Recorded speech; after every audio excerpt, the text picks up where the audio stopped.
Yes, good morning, friends. Today we are just going to talk about supplier relation management and its importance, especially when you are doing a quick startup and you're lucky to have lots of business, but unfortunately you're dealing with supplier relation management issues and how do you really resolve that? We have been talking about that do the best, outsource the rest. And one of the best way to ramp up fast is setting up third-party relations. And also we are moving more toward specialties. So you are not integrating, developing your own teams all the time necessarily, but you're actually relying on lots of third-party relations. And third-party relation is way to go, especially in today's economy and in the AI age, because people have specialties and you cannot really, quickly develop all those, specialties, domain expertise internally. So the best way of doing quick ramp up, if you are lucky to have lots of business, is that basically you develop those third party relations. So I was actually dealing with a company who I have been coaching for some time, and very, very smart young gentlemen who are basically starting a tech company, and they actually were, they had very good service and very good offering, and they had a quick ramp up. They are going to really from few millions to tens of millions, and even actually approaching to $100 million in within less than a year. So they're very, doing very well on the front end. But of course, there are always growing pains. And whenever you have, success on the front end, that doesn't mean you will have the same success on the back end. Now, remember, we told you that you gotta really understand your front end and your back end. So how do you really manage your back end and, analyze those challenges and turn them into opportunities? I had some opportunities to work with these folks, and we had some success. So I thought I'd share that with you. So supplier relation management is not only a thing of manufacturing and supplier quality control, but it also is very, very important and vital in the in the tech industry, especially in today's environment. So this is a tech company and it's a service industry, and they have lots of third-party relations. The third-party companies, some of them have 100% of this company's business. So this company is ramping up so quickly that they were able to absorb many teams almost 100%. Now there are new challenges at both ends. So the third party relations, the suppliers are feeling that their corporate boundaries are blurred. They may be, the customer may be feeling that they actually are part of the company instead of being a third party. Well, that's a challenge for them from their identity point of view. They're having identity crisis, so to speak. And then also they have their own corporate vision, and they're worried that they have created 100% alliance, but at the same time, their alliance is also depending solely on this company's growth. Whereas my client, who's this company who's ramping up, who's bringing the business, they have certain IPs, and those IPs are really the one which are, getting them all that business. And the supplier is not really appreciating that side, that their bread and butter is actually coming from their customers' IP. And they're worried about their corporate boundaries. They're worried about their, long-term viability and their own culture and their own vision. That's understandable. They should do that. But at the same time, they also need to understand and appreciate where the business is coming from. Now, so that's a dilemma we are dealing with. So how do we really manage that dilemma? And there are other subset of those, and some of those subsets are, they're not feeling appreciated as much as they feel they should be, because they believe that they're doing 100% of the fulfillment. Reality is that only a portion of that fulfillment, but they are feeling that they are doing 100% of that fulfillment. And I'm sure you have seen this situation where you have set up a relationship, and then of course you are their 100% customer, and they rely on you, they appreciate you, but at the same time, it's an internal threat emerging always in their mind that, hey, what's going to happen if this company belly up, or if our own culture, our own values, and our own leverage goes away. So that's really their worry. And I think that's a common worry, and that may be a reasonable worry. But how do we really eliminate that? So on the other hand, my client, the company who's bringing the business, who has the IP, let's call it company A. And for this purpose, we are calling this particular company a company B. And even though it's not just happening with one company, this could happen with other companies. And my company A has many third-party relations. So there is company B, C, D, E, many companies. And since this is a company which is growing up very fast, and this is very entrepreneurial, and when you're dealing with entrepreneurs, they have certain but they also have certain weaknesses. And their weaknesses are they are not able to really navigate through all those subset of processes, and they may not be seeing those issues which the company B is seeing. So company B is saying, hey, where is our corporate independence? Where is our sort of appreciation? What's going to happen with our culture? Where the customer is not even seeing us as a separate company. So what's going to happen with our, where our identification and our growth, independent of you, and some other things like that. And one other thing I realized that, the entrepreneur, the founder of company A, which is my client, they're so busy ramping up and also satisfying their customer. They basically not seeing the issue, and they don't even have time to give them enough kudos and appreciate them, just in monetary side, but also in words.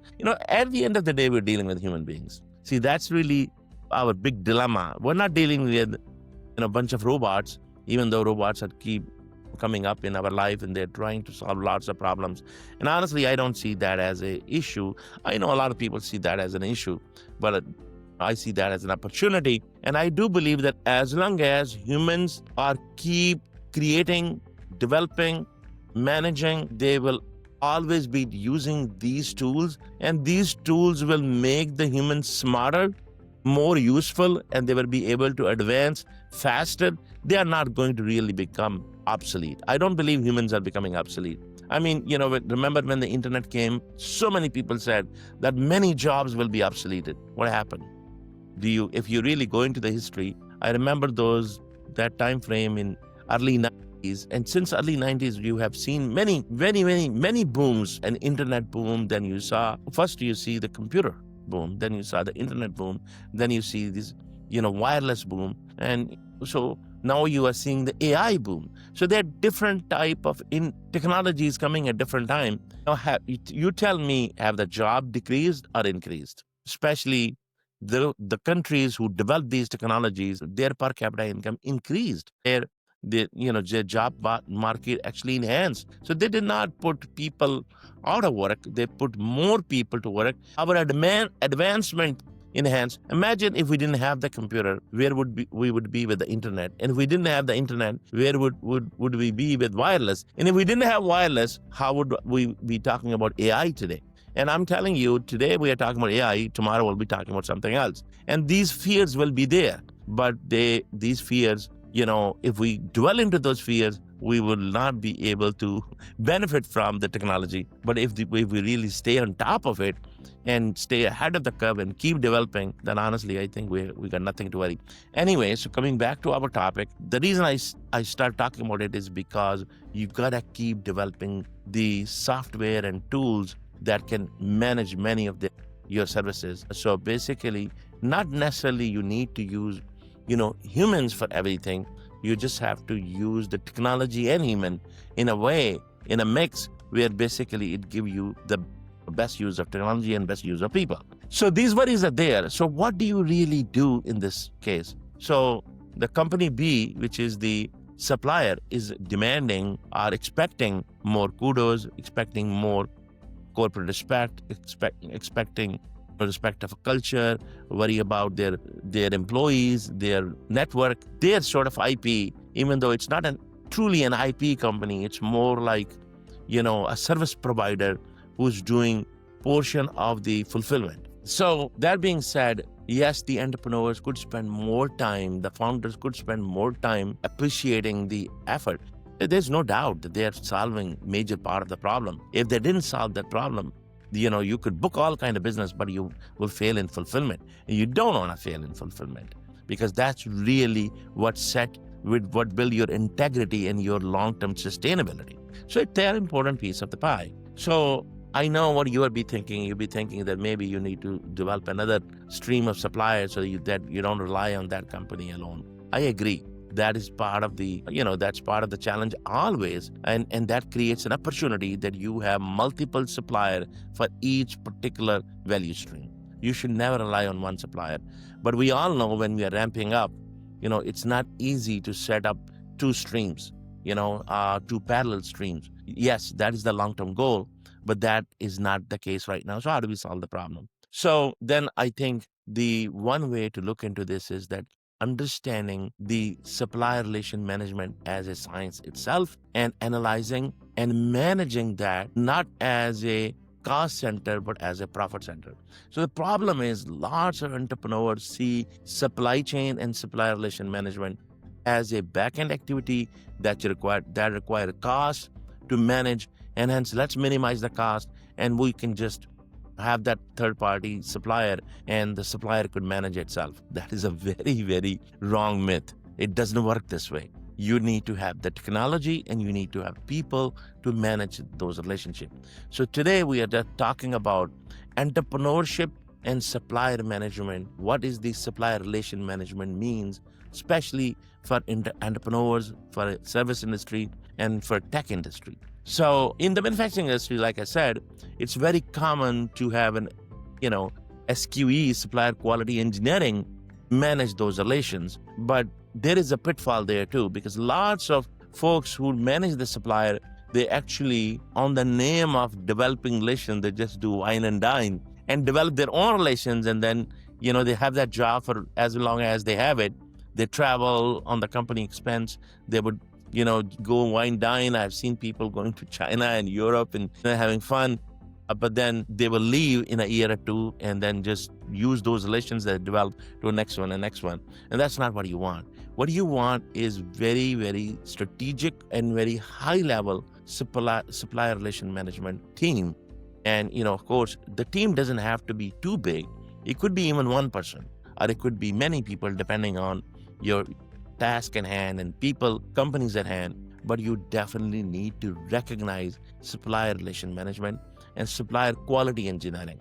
See, that is not very well understood concept, especially in the tech and in the entrepreneurial side of the word. Because in the entrepreneurial side of the word, the equation is very simple. There is the sales and here is fulfillment, and let's fulfill it and we're done. And then they actually hire people to manage the customer. They hire people to manage technology, but they unfortunately do not focus on managing the supplier quality engineering or supplier relation management. So this is really where I came into play, and I was advising them that let's try to build a team that will build a protocol for supplier relation management.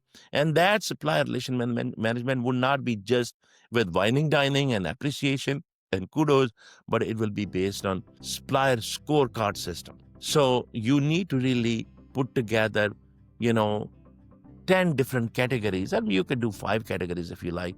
And in each category, you need to set up the score.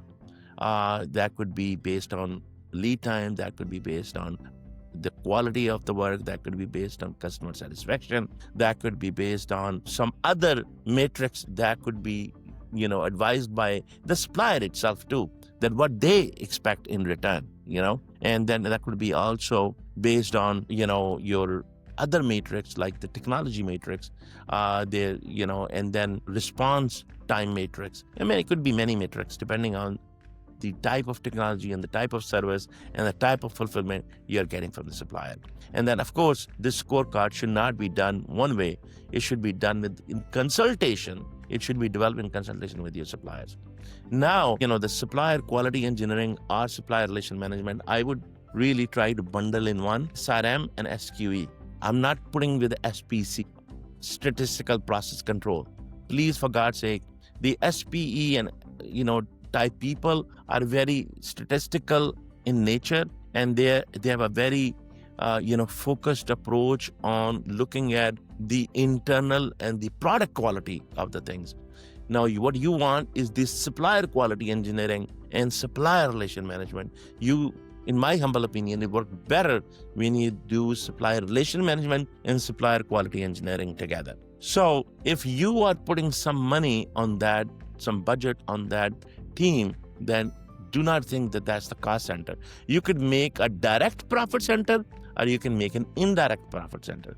Let's talk about indirect profit center. Indirect profit center would be that, imagine if you have minimized even one disaster, one fulfillment disaster. What is the value of that? Imagine if you increase the fill rate. Imagine if you increase the cash cycle. Put cash cycle with it. And I explained how you can put cash cycle, because this would be the task of this team to figuring out how we pay our supplier and how we get paid from the customer. If the customer is paying you in 30 days and you are paying, in 15 days and in advance, in the tech industry, it's no 90 days or 120 days. Those are manufacturing deals or Walmart deals. Over here, we're talking about either getting paid in advance or paying, 50% in advance, or paying, 25, whatever. It's a very, very short cycle. But still, you could have a negative cash cycle. You want to make sure you have a positive cash cycle. So that could be part of that team's work. Now imagine if they have a positive cash cycle responsibility and they take that, what will be the profit of that? All that, first of all, worry about bringing the cash and then managing it. And if that's not your problem, that's not your problem. And then it could also be looked into improving those metrics. And if you improve those metrics, like the fulfillment rate, like the lead time, like sometimes, believe it or not, there's overbilling and we're not even realizing it, especially in the service industry. So this SQE, SRM team could work with finance team. And again, this is a small company. It's entrepreneurial. Everything is growing fast. You don't have lots of departments. So, you could combine the supplier relation management with finance, or you can combine with the engineering or with the quality team. Whatever team you have, you can combine.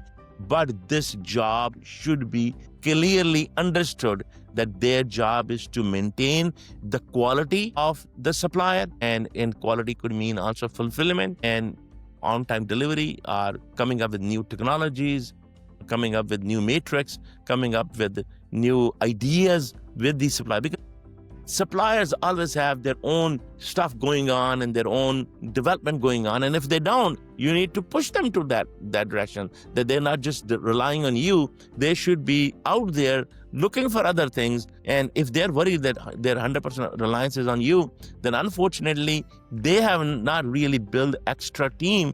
All the money and funds they're getting from you, they need to be able to allocate some new teams to develop some new technologies and new customer base. So that's really their job. But at the same time, you could encourage that too, because there's no harm of having healthy supplier, a supplier who can sustain. You don't want a supplier who only rely on you either. But the most important thing is that appreciation of the supplier, but not just based on gut feeling, but based on actual scorecard, and there could be many other things I could say in this regard. But honestly, I wanted to really highlight the supplier relation management side of things, because that is really not understood. And the other thing is that this team, the supplier relation management, supplier quality engineering team, SRM, SQE team, can also develop their own applications, and that scorecard they develop, that could be an app as well. And that could be a technology you could develop, which could be utilized for many other supplier, and that could actually also could be marketed as a, as a tool itself. So, that supplier relation management, supplier quality engineering is a science on its own, and it's also a profit center, and it could be an indirect profit center, like I explained you, or could be a direct profit center. The direct profit center would mean is that you are actually, setting up incentives with the supplier in such a way that they are getting paid versus what they are bringing back home. So many times the SRM, SQE folks are actually bringing in new business because they're out there trying to develop their own business because they are in the same stream, same technology, same service. They could also be developing new relations and new customers. So, this is really the supplier relation management and supplier quality engineering is not only just good for developing your third party relation, it's also very important and very critical for enhancing your sales and enhancing your profitability as well. So, today our focus is really developing supplier relations and increasing reliability with the suppliers and increasing, quality, improving quality of the suppliers. So that it really is what we wanted to talk about, that we have lots of challenges in ramp up. And one of the biggest challenge is that when you are entrepreneurs and you're trying to develop these third party relations, your focus is on customer. Your focus is not on supplier. But you have to really understand that just like sales is important, back end is as important. And not only sales can get you the profitability, but back end can also get you lots of profitability because that can bring you. Many times I've seen that you are working on one technology, but when you are working with your supplier, you come up with much better technology or newer way of doing things, and that can actually help your customer as well. And then many times that can even change your direction. And because at the end of the day, it's not about, working with a customer and fulfilling it. It's all about innovation and keep adding new services and new technologies. And sometimes it doesn't really work internally integrated. It worked very well externally integration as well. And that is possible only if you actually have a team that focus on supplier relation management, so it is sustainable. And not only sustainable, but it actually enhances, it builds upon it, and that you might actually bring more technologies, more services with those relationships. So not only you enhance your fulfillment rate, but you are also enhancing your technology, your services, you're expanding and you're growing, and that's really called by expansion together. So this is really just a thought right now. But until next time, have a happy, healthy supplier relations and best third-party management and best supply chain. God bless you.